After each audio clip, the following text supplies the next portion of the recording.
वतरकना बादहुम यौमइज़ि यमूजु फी बाद, और हम इनमें से बाज को, यानी जो याजूज माजूज है, इनमें से बाज को यौमइज़िन, जिस दिन ऐसा होगा, जिस दिन अल्लाह का वादा आएगा और ये दीवार टूटेगी, यमूजु फी बाज़िन, हम इनको ऐसा कर देंगे कि ये एक दूसरे में घुस रहे होंगे।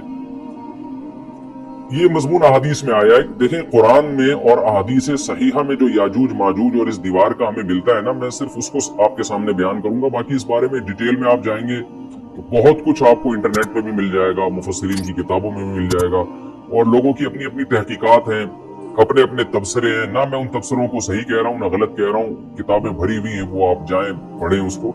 लेकिन जितनी बात कुरान से और सही अहादीस से याजूज माजूज के बारे में साबित होती है, मैं सिर्फ उसको आपके सामने अभी पेश कर रहा हूँ। पहला अकीदा तो ये साबित होता है कि याजूज माजूज एक कौम है, इंसान है, वो कोई इंसानों के अलावा कोई अलग मखलूक नहीं है, लेकिन है बड़े फसादी।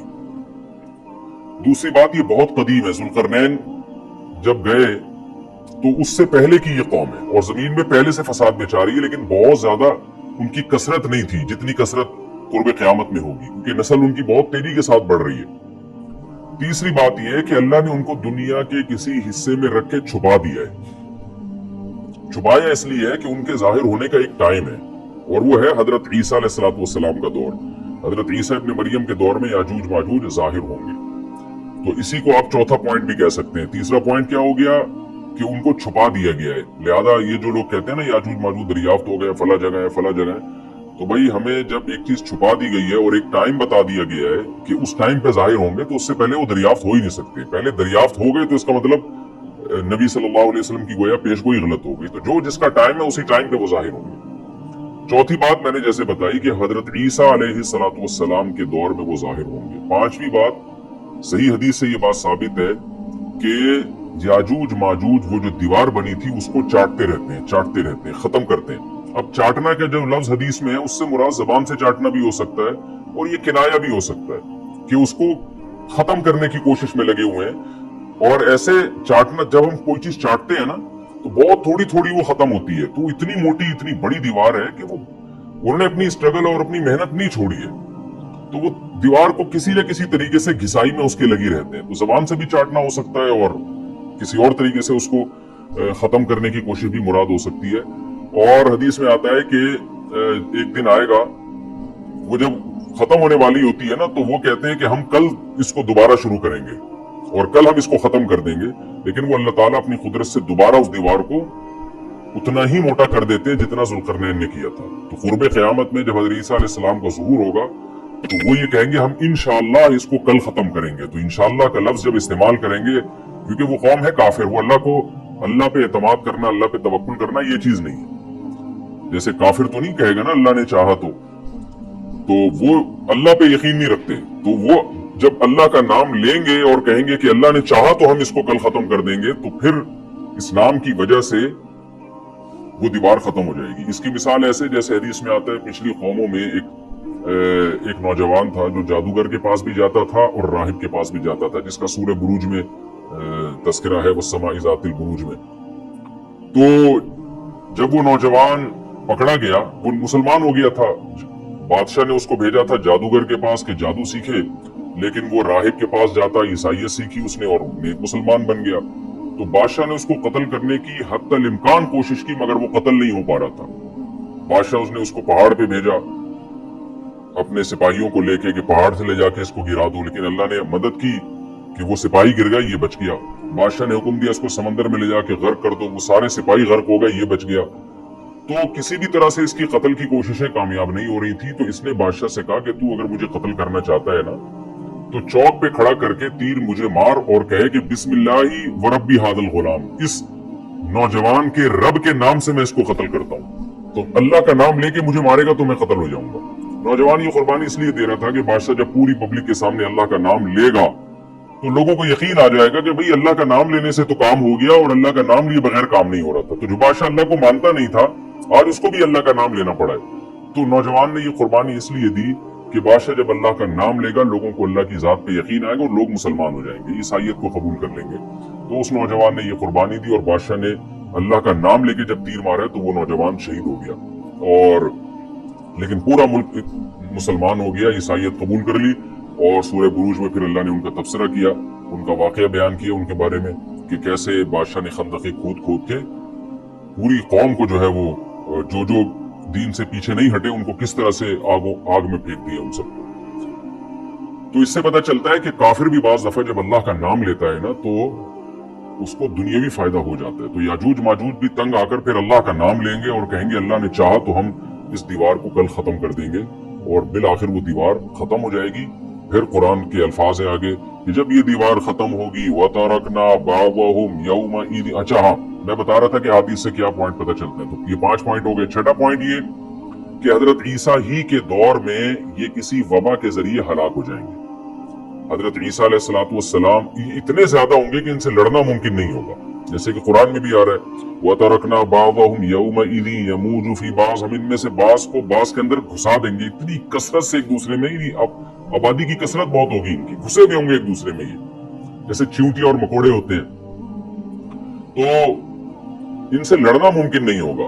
तो हजरत ईसा अलैहिस्सलाम लोगों को लेकर कोहितूर पे चले जाएंगे और बाकी मुसलमान वो अपने अपने घरों के अंदर बंद हो जाएंगे, और फिर अल्लाह की तरफ से एक वबा आएगी और उस वबा में ये सारे के सारे हलाक हो जाएंगे।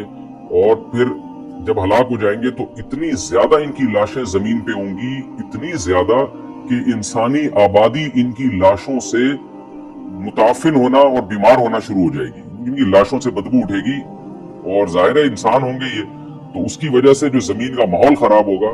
फिर हजरत ईसा अलैहिस्सलाम अल्लाह से दुआ मांगेंगे कि अल्लाह ताला इनको किसी तरह ठिकाने लगाए, कोई इंतजाम करे। फिर हदीस में आते हैं बारिशें होंगी और सैलाब आएंगे और उनकी लाशें बह बह के पानियों में जाके, समुद्रों में जाके खत्म हो जाएंगी। अल्लाह ताला उनको इस तरह से ठिकाने लगाएगा। तो ये यहाँ तक जितने भी मज़ामीन है ये सही हदीस से साबित है।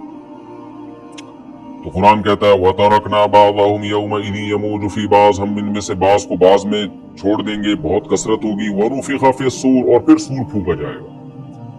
कुरान में तो ये कि सूर फूका जाएगा ऐसे लग रहा है जैसे फौरन फूका जाएगा, मगर अहादीस में तफसीर है कि फौरन नहीं फूका जाएगा। याजूज माजूज क़यामत की निशानियों में से एक बहुत बड़ी निशानी होगी, यानी इस बात की अलामत होगी कि अब क़यामत बहुत करीब है। तो हजरत ईसा इब्न मरियम अलैहिस्सलाम जब नाजिल होंगे, मैं थोड़ी सी तरतीब बयान कर देता हूँ कि जो क्योंकि बात याजूज माजूज की चल रही है तो उससे मुंसलिक जो वाकयात हैं जो उस दौर में होंगे वो भी मैं इसी लेक्चर के ज़मन में बयान कर देता हूँ। हमें सही हदीस से ये पता चलता है, हमें सही हदीस से पता चलता है कि कुर्बे क़यामत में जब मुसलमान बहुत कसम कुर्सी में होंगे तो खुरासान से लश्कर उठेगा। खुरासान ये अफगानिस्तान और ईरान का हिस्सा, इस इलाके को नबी सल्लल्लाहु अलैहि वसल्लम के दौर में खुरासान कहा जाता है, जिसमें कंधार भी आता है, ईरान का भी हिस्सा आता है इसमें। तो यहाँ से लश्कर उठेगा, मुजाहिदीन लड़ेंगे बहुत बड़ी तादाद में, दुनिया में जिहाद होगा, मुसलमान जुल्म की चक्की में पिस के तंग आ चुके होंगे, और लड़ते लड़ते हदीस में आता है इतनी बड़ी बड़ी लड़ाइयाँ होंगी कि 1/3 मुसलमान शहीद हो जाएंगे उसमें, 1/3 मुजाहिदीन जो लड़ने वाले होंगे, और 1/3 जो होंगे वो मैदान जंग से भाग जाएंगे, और 1/3 को अल्लाह फतह अता फरमाएगा। तो जो 1/3 मैदान जंग से भाग जाएंगे, नबी सल्लल्लाहु अलैहि वसल्लम ने फरमाया उनकी तौबा कभी कबूल नहीं होगी। जो 1/3 शहीद हो जाएंगे वो अफजल तरीन शुहदा होंगे उस वक्त के, और 1/3 को अल्लाह ताला गलबा अता फरमाएंगे। एक वाकया तो हमें कुर्बे क़यामत में नबी सल्लल्लाहु अलैहि वसल्लम से ये मिलता है सही हदीस से। दूसरा हमें ये मिलता है कि कुर्बे क़यामत ही में मुसलमान कसम कुर्सी का शिकार होंगे, तो तलाश करेंगे हजरत महदी को, क्योंकि हजरत महदी वो शख्सियत है जिन पे तमाम नेक लोग जमा हो जाएंगे और वो मुसलमानों की मैदान जंग में कमांड करेंगे, जिहाद में कमांड करेंगे। तो उनको बैतुल्लाह में तलाश किया जाएगा। वो रसूलुल्लाह सल्लल्लाहु अलैहि वसल्लम की औलाद में होंगे, और लोग उनको पहचान लेंगे, अहलुल्लाह पहचान कर उनको अपना अमीर बनाएंगे, और उनकी क़यादत में फिर लड़ाई और जिहाद शुरू होगा। और ये लड़ाई जब दिमिश्क में लड़ाई हो रही होगी तो दिमिश्क में असर की नमाज के वक्त हजरत महदी, मैंने जो ये कहा कि दिमिश्क में लड़ाई हो रही होगी, मकसद ये नहीं है कि दिमिश्क कोई मैदान जंग बना हुआ होगा, मकसद ये है कि वो मुजाहिदीन का लश्कर दिमिश्क में होगा असर की नमाज के वक्त। लड़ाई चाहे किसी और मैदान में हो रही हो, लेकिन हदीस में हमें दिमिश्क का तस्करा मिलता है। तो दिमिश्क में हजरत शाम का तस्करा मिलता है, और जो कराइन हमें मिलते हैं वो दिमिश्क की एक खास मस्जिद है। वो मस्जिद हजरत मुफ्ती तकी उस्मानी साहब और मुफ्ती रफी उस्मानी साहब ने उसको हाईलाइट भी किया, लेकिन वो यकीनी नहीं है, तो खूब समझे, उन्होंने उसका भी तबसरा किया कि इसके बारे में कोई यकीन नहीं है। तो हजरत महदी असर की नमाज पढ़ा रहे होंगे, लोग इमामत में आपके पीछे खड़े होंगे, यहाँ तक कि मस्जिद के मीनार पर आज भी वो मीनार मौजूद है जिसके बारे में गालिब गुमान है कि ये वो मीनार है जहां हजरत ईसा अलैहिस्सलाम नाजिल होंगे। गालिब गुमान के दर्जे में कहा जा सकता है, वरना फिर उसी के अड़ोस पड़ोस में कोई मस्जिद होगी। मेरा अगर शाम जाना हुआ तो इंशाल्लाह मैं इरादा है कि मैं व्लॉग में उस मस्जिद का भी तस्करा करूंगा, उस जगह का भी तस्करा करूंगा, लेकिन मैं पहले ये बात बता दूं कि वो 100% यकीनी नहीं है। ऐसा ना हो कि उस मस्जिद के मीनार पे चढ़ के लोग जो है वो उसके कोई मीनार को ही चाटना शुरू कर दे तबर्रुक के तौर पे। तो असर की नमाज का टाइम होगा। हजरत ईसा इब्ने मरियम अलैहिस्सलाम फरिश्तों के कंधों पे हाथ रख के नीचे उतरेंगे नमाज के टाइम पे, यानी आसमान से मीनार तक आएंगे और फिर मीनार से आपके लिए सीढ़ियां लगाई जाएंगी। सीढ़ियों के जरिए मीनार से नीचे उतरेंगे और लोग उनको पहचान लेंगे।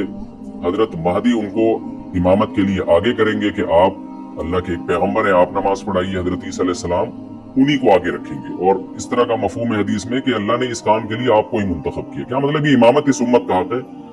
तो हजरत ईसा इब्ने मरियम अलैहिस्सलाम का जो काम होगा वो जिहाद है, वो यहूदियों से इंतकाम लेना, क्योंकि यहूदियों ने अपने ख्याल में हजरत ईसा को कत्ल किया था, तो अल्लाह ने यहूदियत ही के खात्मे के लिए और दज्जाल के खात्मे के लिए ईसा इब्ने मरियम को नाजिल किया। हजरत महदी से पहले ही दज्जाल जाहिर हो चुका होगा। दज्जाल के बारे में हदीस में आता है कि हर पैगंबर ने अपनी उम्मत को दज्जाल के फितने से डराया है। अच्छा, ये दज्जाल एक ऐसी शख्सियत है जिसका यहूदी इंतजार हमसे ज्यादा कर रहे हैं, क्योंकि यहूदी उसको अपने लिए निजात दहिंदा समझते हैं। जबकि हदीस में आता है कि दज्जाल काड़ा होगा और उसका खुदाई का दावा होगा, उसके पास कुछ ऐसी ताकतें होंगी कि मुर्दे को जिंदा कर दे, जिंदा को मार दे। एक तरफ उसके बाग होगा, एक तरफ उसके आग होगी। जो उस पर ईमान लाएगा उसको उसको बाग में दाखिल करेगा, और जो उस पर ईमान नहीं लाएगा उसको आग में दाखिल करेगा। और रसूलुल्लाह सल्लल्लाहु अलैहि वसल्लम ने फरमाया उसकी जो आग है हकीकत में वो जन्नत का बाग होगा, और उसका जो बाग है हकीकत में वो जहन्नम की आग होगी। तो जो नबी की बातों पे यकीन करते हैं वो दज्जाल के फितने से महफूज रहेंगे। और हदीस में सूरह कहफ की भी तिलावत का हुक्म है। जुम्मे के दिन जो कहफ की तिलावत करता है अल्लाह उसको दज्जाल के फितने से महफूज रखता है। अब आप देखेंगे सूरह कहफ में ही क़यामत की अलामत का तस्करा है ना, तो शायद इसी वजह से क्योंकि जो सूरह कहफ पढ़ता रहेगा वो याजूज माजूज के वाकयात भी पढ़ता रहेगा और अल्लाह की कुदरत के वाकयात भी पढ़ता रहेगा, तो दज्जाल के फितने से अल्लाह उसको इस बरकत से बचा के रखेंगे, फितने से महफूज रखेंगे। तो वो ऐसी ऐसी ताकतें दिखाएगा, बेवकूफ लोग उस पर ईमान ले आएंगे। हदीस में आता है कि काड़ा कभी भी खुदा नहीं हो सकता, यानी उसकी तो एक आंख होगी नहीं, लेकिन बेवकूफ लोग उसके ये कुछ जाहिरी कमालात देखेंगे, ये नहीं देखेंगे कि ये तो शक्ल भी इसकी अच्छी नहीं है, यानी खुदा कम से कम जमाल वाला होता है ना, ये तो है भी काड़ा। और उसके बड़ा बड़ा काफिर भी लिखा हुआ होगा वाज़े तौर पर, जिससे पता चलेगा। लेकिन अहमक और बेवकूफ लोग जैसे रूहानी आमिल को कुछ शोबदे देखकर उन पे से मुतासिर हो जाते हैं ना, रूहानी आमिलों के शोबदे देख के, तो ऐसे ही दज्जाल के शोबदे देख के मुतासिर होंगे। तो बहुत लोगों को, खलकत को, बहुत बड़ी उम्मत को गुमराह करेगा दज्जाल। अहलुल्लाह को अल्लाह ताला उसके फितने से महफूज रखेगा। फिर हजरत ईसा इब्ने मरियम जब नाजिल होंगे तो वो दज्जाल को कत्ल करेंगे। हदीस में आता है कि नेज़े के जरिए घोड़े पे बैठ के कत्ल करेंगे। उलमा ने इस हदीस का दो मतलब बयान किए कि या तो इसका मतलब यही है कि वाकई घोड़े पे बैठेंगे, नेज़ा इस्तेमाल करेंगे, और जमीन जो है वो इतनी पहले उससे जंगें हो चुकी होंगी कि लोग दोबारा तलवारों घोड़ों की तरफ आ जाएंगे। इस बात का इम्कान है, हर मुल्क एटमी ताकत बन चुका है, तो अगर ये एटम बम सारे मुल्क आपस में चला दें तो हम दोबारा गधे घोड़ों वाली जिंदगी पर आ जाएंगे। टेक्नोलॉजी सारी तबाह बर्बाद हो जाएगी, इंसान की तरक्की। तो इस बात का भी इम्कान है कि कोई इससे पहले हो सकता है कोई ऐसी जंग अजीम हो कि इंसानियत दोबारा पहाड़ों पत्थरों के दौर में आ जाए। लेकिन जाहिर ये मालूम होता है कि रसूलुल्लाह सल्लल्लाहु अलैहि वसल्लम ने जो कलाम किया है, जाहिर है उस दौर के लिहाज से जो लोगों के, जहां तक जो लोगों की मेंटल अप्रोच है वहां तक, तो नबी सल्लल्लाहु अलैहि वसल्लम मिसाइल या और टैंकों का तस्करा करते तो क्या समझ में आता? तो घोड़े से मुराद है जो उस जमाने का घोड़ा होगा, और नेज़े से मुराद है उस जमाने का जो असलहा होगा, क्योंकि नेज़ा नबी के दौर का एक मुनासिब असलहा था और घोड़ा नबी के दौर की मैदान जंग की एक मुनासिब सवारी थी। तो इससे ये भी पता चलता है कि हो सकता है ईसा इब्ने मरियम नेज़े के बजाय क्लाशनकोफ का इस्तेमाल कर ले। तो यानी वो नेज़ा जो है वो उस क्लाशनकोफ की या जो भी असलहा उस वक्त हजरत ईसा इब्ने मरियम इस्तेमाल करेंगे उसकी एक ताबीर है, तो इसका भी पूरा इम्कान है। तो हमें बहरहाल इतना ईमान हमारे लिए जरूरी है कि दज्जाल को कत्ल करने वाली जो जात है, जो शख्सियत है, वो ईसा इब्ने मरियम अलैहिस्सलातु वस्सलाम, हजरत ईसा के जरिए अल्लाह ताला दज्जाल को कत्ल करेंगे और हजरत ईसा की क़यादत में जबरदस्त जिहाद होगा। हदीस में आता है कि ईसा इब्ने मरियम इस दुनिया को अमन से भर देंगे, इतना अमन हो जाएगा और इतनी माली फरावानी होगी, इतनी माली, क्योंकि दुनिया में माल बहुत है, डिस्ट्रीब्यूशन सही नहीं है। जो तकसीम है ना माल की, वो जालिमाना है, जिसकी वजह से गरीब गरीब से गरीब तर है, अमीर अमीर से अमीर तर है। हजरत ईसा इब्न मरियम ऐसा निजाम कायम करेंगे कि जिससे माल की सही तकसीम, और लोग उठेंगे, ज़कात का मुस्तहिक तलाश करेंगे और लोग